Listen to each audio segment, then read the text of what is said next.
we have overlooked such behavior in the past, it is preferred that you be willing to abide by the following 5 rules.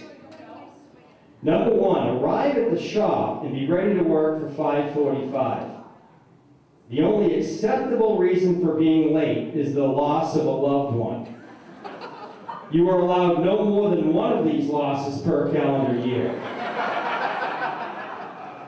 Number 2, you will be allowed 15 minutes for lunch, but you should not waste time chewing more than 3 times per bite.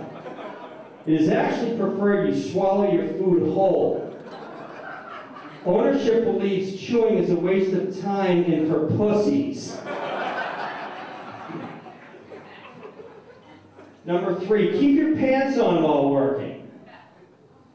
If you feel you must work pantless, please also be sure to remove your Thomson lawn care shirt. Number 4, no more than half of your butt crack should be visible at any one time. For those with elongated asses, you will be allowed a minimum of 5 inches of exposed crack. Please keep in mind that ownership will be taking measurements daily.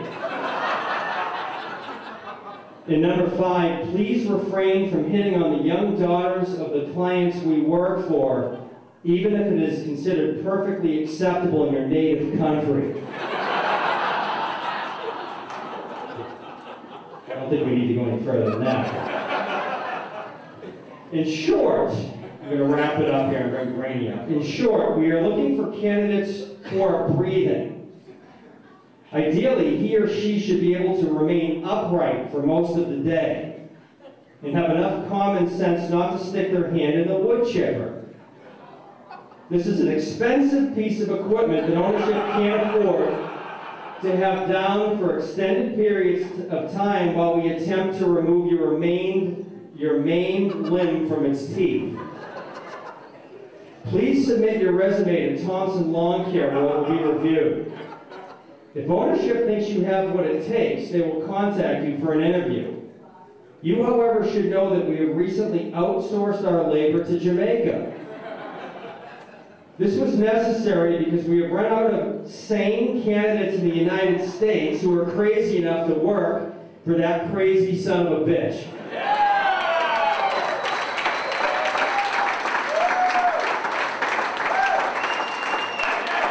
That was dated June of 2010. I don't believe they're employing anybody at this point from the United States. And I don't think you need to go any further. You know why. We're going to bring Greeny up. Do you have your guitar? It's on its way. Do you know where you are? Come on up, Greeny. Jim Greeny.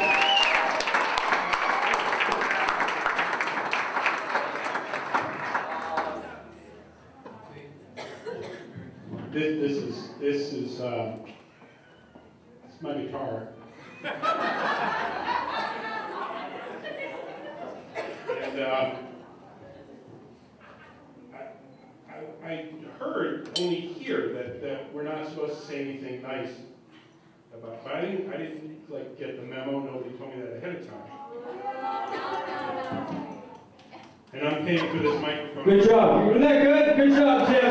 Good job, Greeny. So I'm going to tell you a heartwarming story that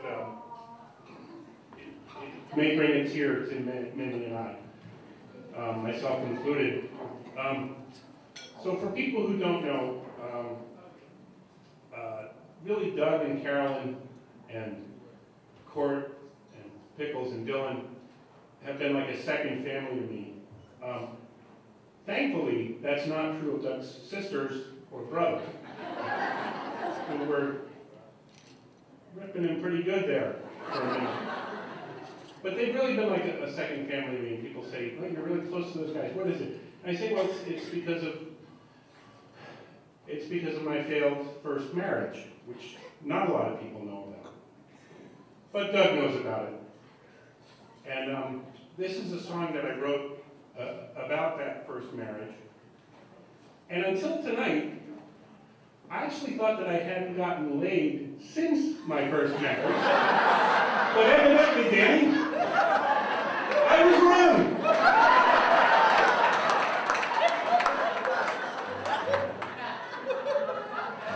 So this is for Doug because it's his favorite song. And this is a song about my first marriage.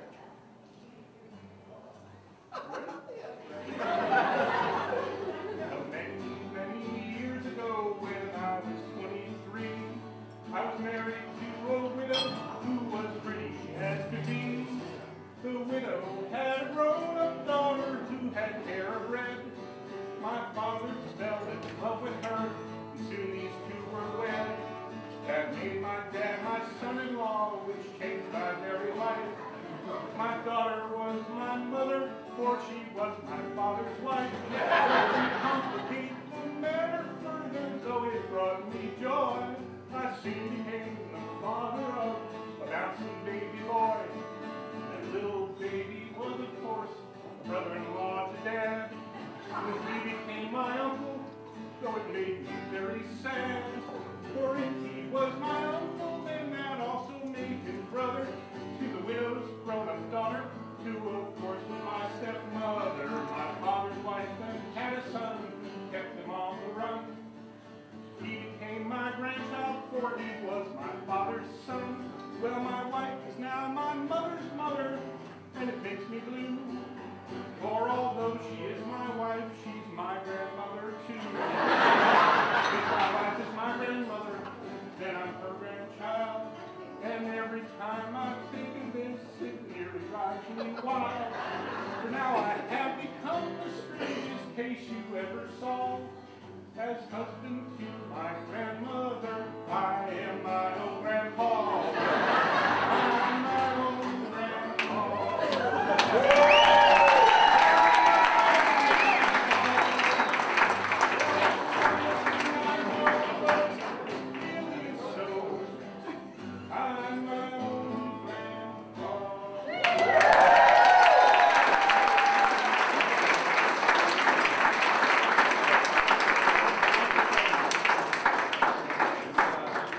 Take it back, Randy. That was good. Dan, should we want to get Dan Chambers again? What do you think?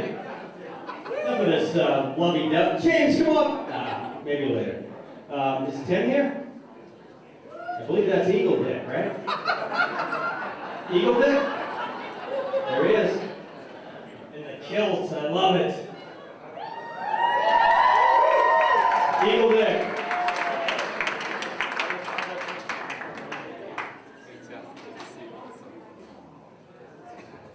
Is it just me, or was it when I turn my head away and close my eyes, does the MC sound a little like Dennis Miller on crack? Nice stuff. Oh, that's my bum. Here it is in person. You